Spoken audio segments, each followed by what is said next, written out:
What if I told you that the most costly mistake you'll ever make isn't losing money, a job, or an opportunity, but losing the one person who truly understood you before you even understood yourself?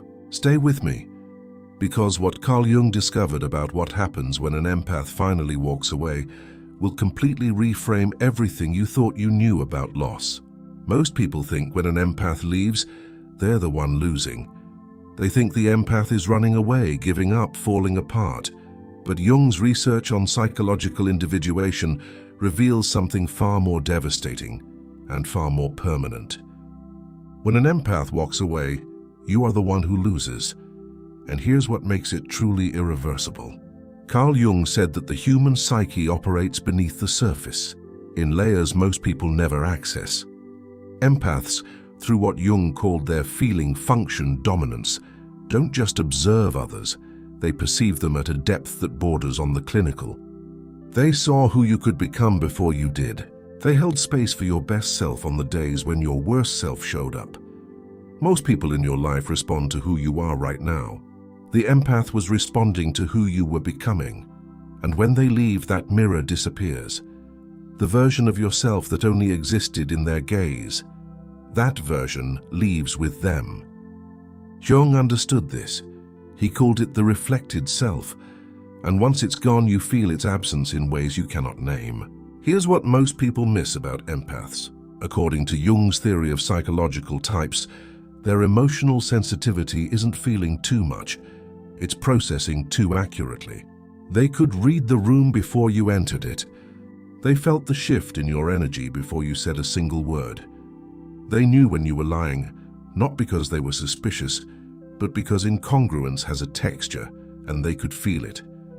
That level of attunement is extraordinarily rare, and here's the part that will absolutely floor you. They were using that gift for you. Every moment they spent decoding your moods, anticipating your needs, softening the edges of your emotional chaos, that was chosen. That was sacred labor, given willingly. When an empath walks away, you don't just lose a partner or a friend. You lose the most precise emotional compass you will likely ever have access to again. Jung spoke of the persona, the mask we wear in public to manage how others see us. Most relationships exist entirely at the level of persona. You show people a curated version of yourself, and they respond to the curation. Empaths see through the mask they always have. They knew your contradictions. They understood your patterns before you admitted you had them. They watched you repeat the same cycles, carry the same wounds, make the same choices, and they stayed anyway.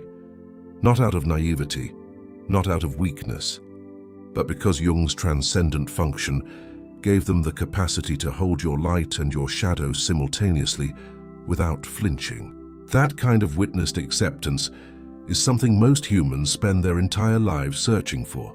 And you had it, and now it's gone. This is the one that stings the deepest, and most people don't realize it until years later. Carl Jung believed that our most transformative relationships are the ones that trigger us most profoundly, not because they're comfortable, but because they challenge us to individuate, to become more fully ourselves. The empath in your life was doing exactly that. Every time they held a boundary you didn't understand, they were modeling psychological wholeness. Every time they named a dynamic you were unconsciously creating, they were offering you a mirror. Every time they chose their own peace over your chaos, they were demonstrating what Jung called authentic selfhood. They were, without realizing it, your most patient teacher. And here's what Jung discovered about what happens when we lose our greatest catalyst for growth. We don't find a replacement, we regress. We return to familiar patterns with people who won't challenge them. We settle back into the comfortable numbness of being unseen, because being seen had become too uncomfortable. The empath was the friction that produced growth. Their absence is a kind of psychological stagnation you may not even notice happening. This is perhaps the most haunting truth Jung ever articulated about human connection.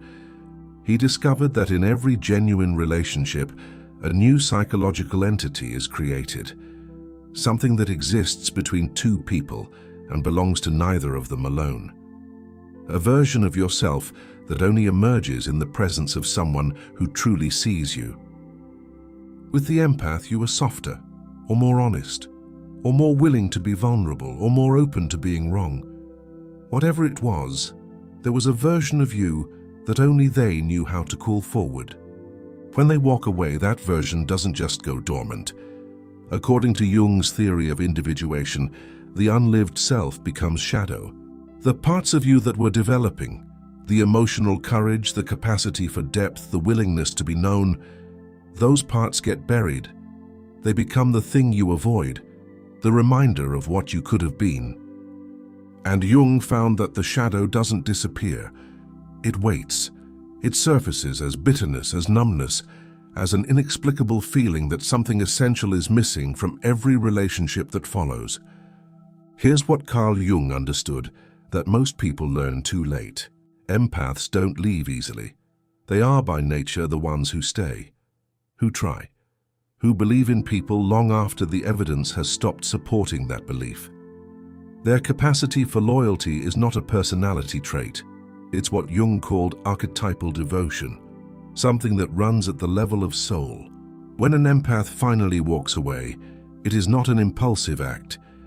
It is the result of what Jung called the return of the repressed, a moment when every suppressed boundary, every swallowed truth, every betrayed trust reaches critical mass and produces not an explosion but a quiet, irreversible decision.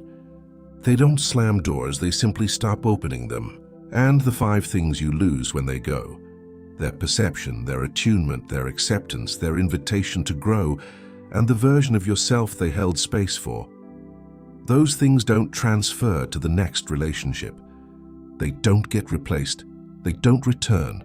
Jung said that the greatest tragedies are not the things that happen to us, but the things we fail to recognize as precious until they are gone. The empath who walked away from you was not weak. They were not giving up. They were completing what Jung called the hero's journey of the psyche, descending into the darkness you created, integrating the wounds you gave them, and emerging whole. Without you. The question Jung would ask is not why did they leave? The question is, who will you choose to become now that they have?